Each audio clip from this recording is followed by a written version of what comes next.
পাকস্থলীর ক্যান্সার যখনই সন্দেহ করা হয় তখন অন্য যে কোনো ক্যান্সারের মতোই এটাকে প্রথম সুনির্দিষ্টভাবে শনাক্ত করতে হবে।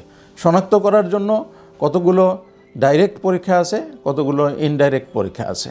ডাইরেক্ট পরীক্ষার ভিতরে আমরা সবচেয়ে বেশি যেটা আজকাল যেভাবে রোগটা নির্ণয় করা হয় সেটা হলো এন্ডোস্কোপি। আপার জিআই, উপরের গ্যাস্ট্রোইন্টেস্টিনাল এন্ডোস্কোপি করলে সরাসরি দেখা যায় যে টিউমারটা কোন জায়গাতে, এবং এন্ডোস্কোপিতে যদি দেখা যায় যে জায়গাতে কোন জায়গাতে টিউমারটা, তাহলে সেখান থেকে একটুখানি ওই বায়োপসি, একটুখানি টিস্যু ওখান থেকে বায়োপসি তুলে নিয়ে আসা হয়। সেই বায়োপসিটা করলে কনফার্ম হয়ে যায় যে এটা পাকস্থলীর ক্যান্সার। আর ইনডাইরেক্ট পরীক্ষাগুলোর ভিতরে আছে, যেমন আমরা পায়খানা পরীক্ষা যদি করি তাহলে দেখা যাবে যে পায়খানার সাথে তার রক্ত যাচ্ছে।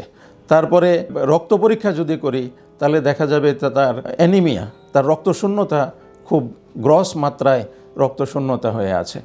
অথবা আমরা অনেক সময় চেস্ট এক্সরে যদি করি, হয়তো দেখা যাবে যে এক্সরের ভিতরে একটা লাংসের ভিতরে একটা শ্যাডো আছে, তখন সেই শ্যাডোটার উৎপত্তি স্থল খুঁজতে গেলেও পাওয়া যেতে পারে।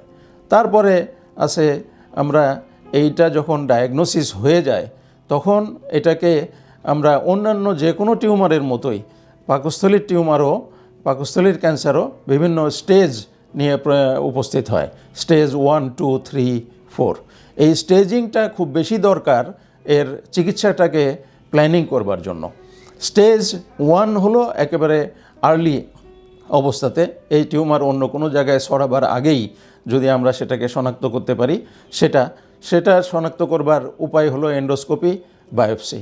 তারপরে আমরা CT scan of the abdomen এবং চেস্ট করতে পারি, তাহলে বোঝা যাবে যে এই টিউমারটা পাকস্থলীর ক্যান্সার থেকে অন্যান্য জায়গায় গেছে কিনা। আশেপাশের আমরা লিম্ফ নোড বলি, সেগুলোতে লিম্ফ নোডের আবার কতগুলো লেয়ার আছে, হ্যাঁ, সেই লিম্ফ নোডগুলোতে কোন কোন লিম্ফ নোডগুলো ইনভলভড হয়েছে সেখানে এটা আমরা সিটি স্ক্যানে বুঝতে পারি।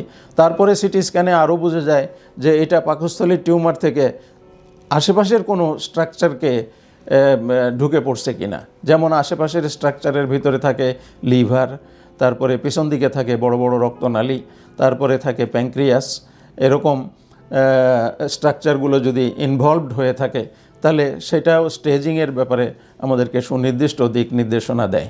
আরেকটা হলো আগেই বললাম যেটা চেস্ট এক্সরে, সেটা করলে বোঝা যাবে চেস্টের ভিতরে কোনো টিউমার গেছে কিনা।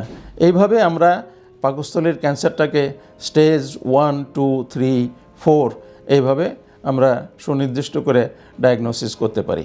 এবং ডায়াগনোসিস যখন হয়ে যায় তখন তার ট্রিটমেন্ট প্ল্যানিংয়ের জন্য যে কিভাবে তাকে ট্রিটমেন্ট করা হবে সেটার জন্য কিছু পরীক্ষা, যে টিউমারটার ভিতরে আমরা কিছু টিউমার মার্কার বলি, সেগুলো রক্ত পরীক্ষার মাধ্যম দিয়ে আমরা খুঁজে পেতে পারি যে কোনো টিউমার মার্কার তার পজিটিভ আছে কিনা। সেটা তার ট্রিটমেন্টের ব্যাপারে, ট্রিটমেন্ট কতখানি রেসপন্ড করতেছে, কতখানি কাজে দিচ্ছে, সেটা নির্ধারণ করবার জন্য এই টিউমার মার্কারগুলোর রোল থাকে সাধারণত। এইভাবে আমরা পাকস্থলীর ক্যান্সারকে ডায়াগনোসিস করতে পারি এবং তার স্টেজিং করে তার ট্রিটমেন্ট প্ল্যান করতে পারি যে তার ট্রিটমেন্টটা কি সার্জারি হবে, নাকি আগে কেমোথেরাপি হবে, নাকি কেমোথেরাপি ফলোড বাই সার্জারি হবে, নাকি সার্জারি ফলোড বাই কেমোথেরাপি হবে। এগুলো আমরা প্ল্যান করতে পারি। আপনাদের স্বাস্থ্য বিষয়ে সচেতন করার জন্যই আমাদের এই আয়োজন। তাই প্রতিনিয়ত স্বাস্থ্য বিষয়ে বিভিন্ন টিপস পেতে আমাদের চ্যানেলটি সাবস্ক্রাইব করুন এবং বেশি বেশি লাইক ও শেয়ারের মাধ্যমে সবাইকে আমাদের সঙ্গে সংযুক্ত হবার সুযোগ করে দিন।